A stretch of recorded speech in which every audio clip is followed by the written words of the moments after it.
ओडेंसे शहर के केंद्र में एक खास जगह है और ये जगह डेनमार्क की प्रसिद्ध शख्सियत हंस क्रिस्टियान एंडरसन को समर्पित है।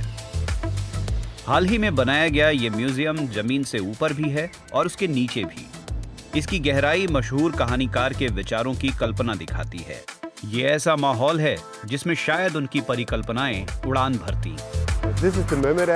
ये जलपरी वाला इलाका है। यहाँ आप समंदर के भीतर डूबी चट्टानों पर लेटकर आकाश को निहार सकते हैं। आप जलपरियों के गीत सुन सकते हैं।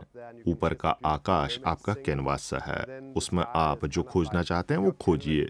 आपको वैसी ही अनुभूति होगी जैसे उस छोटी जलपरी को वहाँ हो रही है ऊपर। डेनमार्क की रानी मार्ग्रेथे II ने इसका उद्घाटन किया।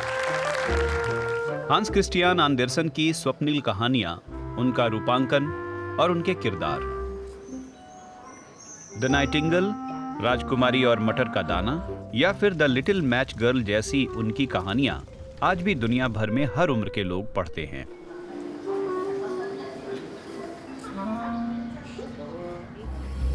हेनरिक ल्यूबकर बतौर आर्ट डायरेक्टर करीब 10 साल से इस प्रोजेक्ट पर काम कर रहे हैं। उनका विजन है सारा काम किसी कलाकृति जैसा हो।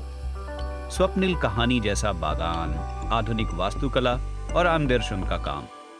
नया म्यूजियम ओडेंसे शहर के ऐतिहासिक ओल्ड टाउन के बीच में बनाया जा रहा है। हंस क्रिस्टियान एंडरसन 1805 में यहीं पैदा हुए, यहाँ कोने के खड़े इस पीले मकान में। मेन आइडिया तो ये था कि हम ऐसा म्यूजियम बनाएं जो एंडरसन के कहानी कहने के तरीके से मेल खाए। तो हम उनकी परिकल्पनाओं में मौजूद मूल्यों पर काम कर रहे हैं। उनकी क्या साहित्यिक तैयारियां थी, वो कैसे इन कहानियों को कहा करते थे और उस साहित्य को हम एक महसूस की जाने वाली जगह में कैसे तब्दील करें। नए म्यूजियम के लिए दुनिया भर के आर्किटेक्ट फर्मों ने आइडियाज पेश किए।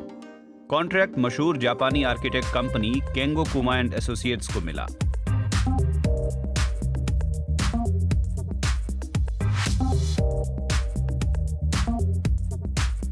जापानी आर्किटेक्ट यूकी इकेगुची पर कॉन्सेप्ट और उसे अमल में लाने की जिम्मेदारी है। हमने इन खास मकसदों या केंद्रों को डिजाइन करने की कोशिश की, वो भी गोलाकार एलिमेंट्स के रूप में, जो एक दूसरे से एक एक चेन की तरह जुड़े हों। इस तरह जमीन के ऊपर से उसकी गहराई तक एक यात्रा चलेगी।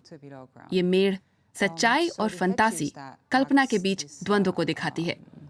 Representations of the reality and fantasy. 5600 वर्ग मीटर में फैले परिसर का ज्यादातर हिस्सा भूमिगत है। इसके ऊपर फेरीटेल गार्डन बनाया जाना है। गोलाकार ढांचा स्टील, कांच और लकड़ी की मदद से बनाया गया है। इरादा वास्तुकला और प्रकृति को एक दूसरे में घोलकर मेहमानों को एक स्वप्निल दुनिया में ले जाने का है।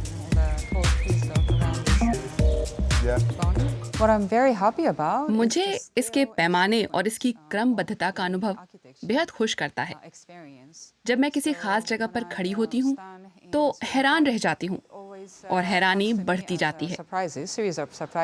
मुझे पता है कि इसकी प्लानिंग में आयामों पर ध्यान दिया गया था, लेकिन उन आयामों के बीच भी कुछ हैरान करने वाली क्वालिटी दिख जाती है। मुझे इससे बहुत खुशी होती है।